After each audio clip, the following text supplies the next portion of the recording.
Et dans son discours sur l'état de l'Union, c'était en fin de semaine dernière, Joe Biden qui a annoncé vouloir augmenter la pression fiscale sur les milliardaires, sur les riches et aussi sur les entreprises. Bonjour Charles. Bonjour David, bonjour tout le monde. Charles Sana, fondateur du site Insolentiae.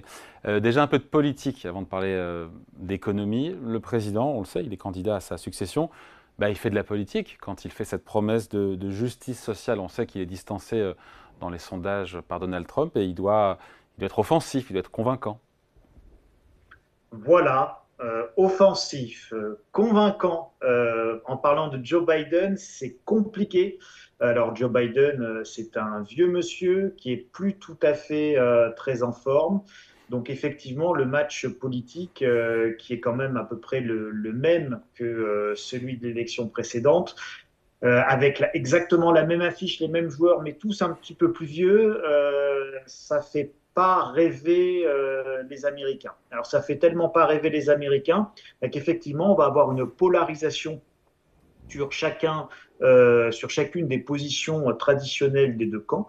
Donc un positionnement beaucoup plus offensif, libéral pour les républicains, et puis un positionnement beaucoup plus social pour séduire l'aile gauche américaine du côté des démocrates et donc de Joe Biden. Et c'est effectivement plutôt dans cette polarisation sur des positions politiques assez tranchées, assez classiques, qu'il faut comprendre et entendre les propositions de taxation, de nouvelles taxations avancées par le président américain, qui effectivement sont très très très loin de pouvoir se concrétiser dans la réalité, dans la vraie vie, mais qui en tout cas, en termes d'effets d'annonce et d'effets de campagne, font leur Hmm. rôle. D'un point de vue économique, Charles, parce que Joe Biden laisse entendre, quand même, il le dit, que les deux milliardaires, enfin les plus fortunés et les entreprises ne payent pas leur juste part d'impôt. C'est le terme qu'il a employé. Est-ce que c'est vrai? Là, il parle d'un IS qui passerait de 15 impôts sur les sociétés de 15 à 21% et des milliardaires qui paieraient un impôt minimum de 25%. Tout ça ne concernerait pas les contribuables qui gagnent moins de 400 000 dollars par an. Est-ce qu'il y a une question de juste impôt qui se pose pour les milliardaires et pour les grandes entreprises américaines? Alors, vous avez exactement le même sujet en Europe et en France, hein, en Europe en général, en France en particulier. Vous avez toutes les techniques d'optimisation fiscale, pas d'évasion fiscale, hein, je précise. On n'est pas dans de la fraude fiscale ou dans de l'évasion fiscale. On est dans de l'optimisation fiscale, c'est-à-dire que les chiffres d'affaires constatés par les sociétés le sont plutôt sur la filiale dans tel pays que dans tel autre, avec des refacturations internes, ce genre de choses. Donc, on peut optimiser la fiscalité pour réduire un petit peu, évidemment, se faire taxer là où les impôts sont le moins douloureux pour une entreprise. On peut en partie fonctionner de la même manière pour les personnes physiques. Et puis, surtout, David, ce que les gens ne comprennent pas, c'est que les gens très riches, les milliardaires, ils n'ont pas de revenus, ils ont des actifs, mais ils n'ont pas de revenus. Je, par exemple, prenez le cas du président de Tesla ou de Jeff Bezos d'Amazon, ben, il détient des actions. Et ces actions, elles ne génèrent, comme par exemple Amazon ne donne pas, ne distribue pas de dividendes, Jeff Bezos n'a pas de revenus qu'il tirait de ses dividendes et donc il ne subit pas d'imposition sur les dividendes. Donc ça veut dire quoi les revenus d'un très riche? C'est ce que les gens souvent ne comprennent pas et quand on parle de la taxation sur les milliardaires qui payent peu d'impôts, mais ils payent peu d'impôts parce qu'ils ont peu de revenus. Vous allez me dire, oui, mais ils vivent comme des milliardaires.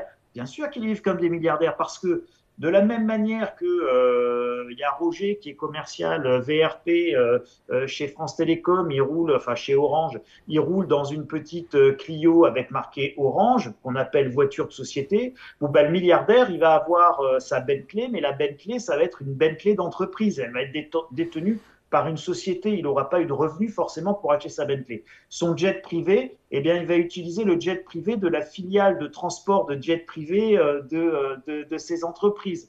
Donc, il va avoir un jet privé, mais factuellement, en réalité, il ne s'est pas payé 50 millions de dollars pour acheter un jet privé à titre personnel. Et tout fonctionne comme ça sur les milliardaires ou sur les gens très très riches. Donc là, pareil, ce ne sont pas des techniques de fraude fiscale, ce sont des moyens d'optimiser fiscalement Et donc, les milliardaires détiennent des actifs qui sont logés dans des entreprises. Et donc, ces entreprises subissent les taxations qui sont imposées aux sociétés.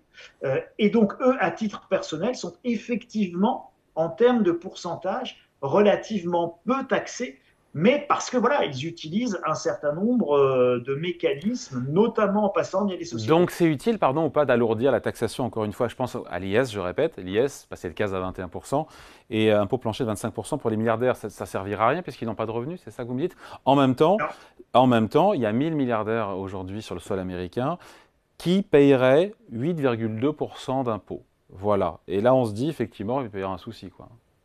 oui, mais parce que quand je suis milliardaire, alors vous avez, quand je suis milliardaire, je peux tout à fait me verser relativement peu de revenus, utiliser, avoir peu de revenus, mais avoir beaucoup de dépenses via les sociétés, les entreprises, la maison qui appartient à une entreprise, la voiture, le chauffeur qui est un salarié d'entreprise, etc., etc. Donc tout ça, si vous voulez, le milliardaire, il ne le paye pas.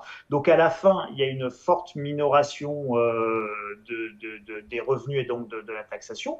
Vous avez après des niches fiscales, des aménagements, des négociations, des réinvestissements. Bref, tout ça, c'est la complexité et le fouillis des niches fiscales que vous avez le même principe que ce soit en France ou aux États-Unis ou partout dans le monde.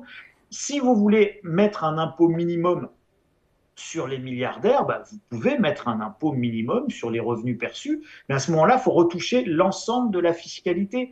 Et c'est compliqué de retoucher l'ensemble de la fiscalité. C'est toujours compliqué parce que vous avez des effets de bord et des effets de bord économiques et des effets de bord juridiques qui sont très conséquents. Un effet de bord économique, c'est par exemple en France, pour faire une analogie, vous avez une loi de défiscalisation immobilière, le Pinel. Bon, bah, le jour où on arrête le Pinel, eh bien, vous avez un effondrement de la commercialisation et des investissements dans le logement parce qu'il y a moins d'avantages fiscaux.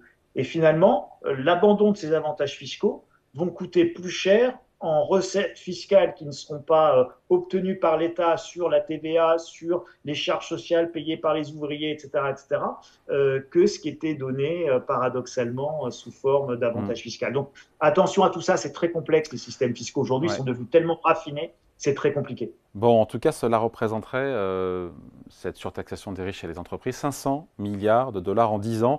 Pourquoi je vous dis ça? C'est parce qu'on sait que aujourd'hui, il y a un gros déficit budgétaire américain qui ne pose aucun problème parce qu'ils ont ce privilège exorbitant qu'on appelle le dollar.